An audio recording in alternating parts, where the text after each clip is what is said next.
You want a guy to be a provider, correct? When you get married, how much of the household income do you want to be contributing? Like money-wise? Yeah. You want him to be the sole breadwinner, correct? Yes. You think you'll be able to get that, correct? Yes. How many men do you think can go out into the dating marketplace and want to provide zero financially and expect to get a partner? I don't know. Very, very few. The vast majority of women, as a lot of the women here answered, I want a guy who makes at least as much as me or more. Or I want a guy to be the sole provider. So could it be the case that the reason that there's a patriarchy and that men occupy the highest positions of power and the most desirable jobs and make the most money is because there's a mating pressure on men that does not exist in women? Let me ask you a question. Have you ever witnessed a modern woman, strong, independent, full of confidence, finally face a reality check from a man? What happens when the tables turn and the woman who's always been on top is suddenly humbled by the one man who refuses to play her game? In today's video, we're diving deep into a powerful truth: how modern women are being humbled by men. This isn't about gender wars or outdated views. It's about something much more profound. Stay tuned, because what you're about to hear might just change how you see relationships and power dynamics in the modern world. Is this a good thing? Is it necessary? And can men really humble the modern woman in the right way? Trust me, the answers are going to surprise you. So wait a sec. How are you equal if the men are the ones that have to fight and die to defend the country? The men are the ones that build and maintain all the infrastructure. Like, none of this stuff in the studio is built or maintained by women. Do you know that like 90% of infrastructure jobs are still held by men? And that if you look at the top 20 jobs held by women now in 2024 versus 1924 are almost the exact same. So women have had 100 years to do whatever they want, and they still do the same 20 jobs they did 100 years ago, other than we switched out farm labor for HR work. But other than that, we're secretaries, nurses, daycare ladies, early childhood education, administrative assistants, retail workers, all the same shit that we were a century ago. So keep watching, because you don't want to miss the twist at the end. The rise of the independent woman.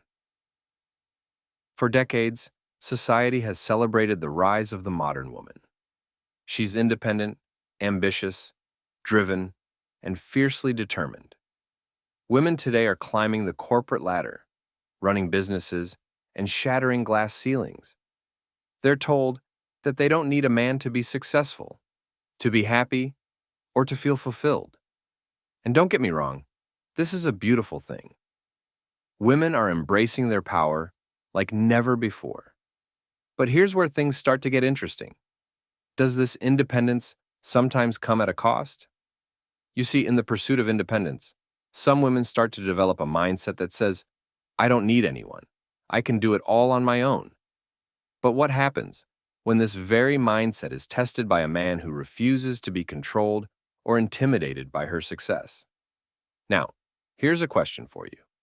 How would you feel if someone you've always considered equal suddenly had the power to put you in your place? Keep that in mind as we move to the next point. Because when the empowered woman meets the right man, something unexpected happens. The power of true masculinity. It's one thing to be independent. It's another thing entirely to have the emotional strength, humility, and groundedness of true masculinity. The problem is, many women today have become so accustomed to a world where they have to be the leader in their career, their friendships, even their personal lives, that they forget what true partnership and respect look like in a relationship. But when a man enters the picture who is secure in his masculinity, who knows who he is and isn't intimidated by her success, the dynamics shift. This isn't about domination or control. It's about complementing each other. The right man, grounded in his self-worth, has no need to compete. He simply stands his ground. And this is where the humbling happens. When a woman faces a man who is unapologetically himself, not afraid to speak the truth, and doesn't play by the modern rules of competition, she may start to feel uneasy. This isn't a bad thing. In fact, it's one of the most necessary lessons she can learn. And here's the twist. What happens when this humbling moment hits a woman who's been at the top of her game? Does it make her resentful? Or does it make her realize something deep within? But just wait. There's more to this than meets the eye. The growth that comes from humbling experiences. Here's the thing about humbling experiences. They hurt. They sting. But they are also crucial for growth.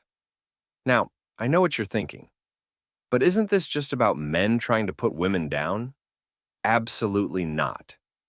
In fact, the humbling we're talking about here is a mutual process that leads to deep respect and understanding. When a woman encounters a man who isn't afraid to challenge her or put her in her place with respect and strength, it forces her to confront her own vulnerability, her own limitations. This moment doesn't just affect her view of men, it changes her relationship with herself. She starts to realize that being humble isn't about being weak. It's about understanding that nobody, no matter how powerful or successful, can do everything alone. And in that humbling moment, she may discover a deeper sense of respect, not just for the man, but for herself as well. She finds balance. She learns that true strength is rooted in humility and cooperation, not competition. Does this sound uncomfortable yet? You bet it does. But you can't have growth without discomfort. And here's the real kicker. This is how true partnerships are born. Now hold that thought, because this next part will hit home. What happens when the humbling doesn't stop there? The long-term benefits of humbling moments. Now that we've explored the emotional growth that comes from being humbled, let's talk about what happens in the long term. When a woman learns to embrace humility in her relationship with a man, she begins to thrive in a way she never thought possible. She doesn't lose herself. She finds balance. She learns that true success in life isn't just about achieving everything alone, but about building a meaningful, respectful partnership with someone who challenges and supports her in the right ways. And yes, that includes being humbled from time to time. But this process isn't one-sided. Men who humble women are also growing in the process. They learn to connect with someone who is strong, independent, but also open to vulnerability. It's a delicate dance of give and take, and when it works, it's magical. Do you think it's possible to truly find this balance in today's world? Or have we lost sight of what real partnership looks like? Let's dive deeper, and I'll show you how you can apply these principles in your own life.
That's how I got it. Next contestant, please. Conclusion. Now that you understand why and how modern women are humbled by men, let me ask you, are you ready to experience this balance in your own relationships?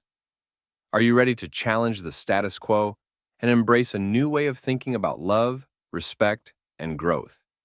If you want to learn more about navigating relationships, dating, and how to make smarter decisions when it comes to love, you're going to want to check out my next video on dating advice. In it, we'll explore how to build a relationship that honors both your independence and your need for connection. So, make sure to click on the video right here and dive deeper into the world of dating wisdom. I promise you, you won't want to miss it. And that wraps up today's episode of Manosphere Daily. If you enjoyed the content, give it a like. Be sure to subscribe and hit the notification bell so you're notified as soon as a new video is out. Share your thoughts in the comments below. See you all tomorrow.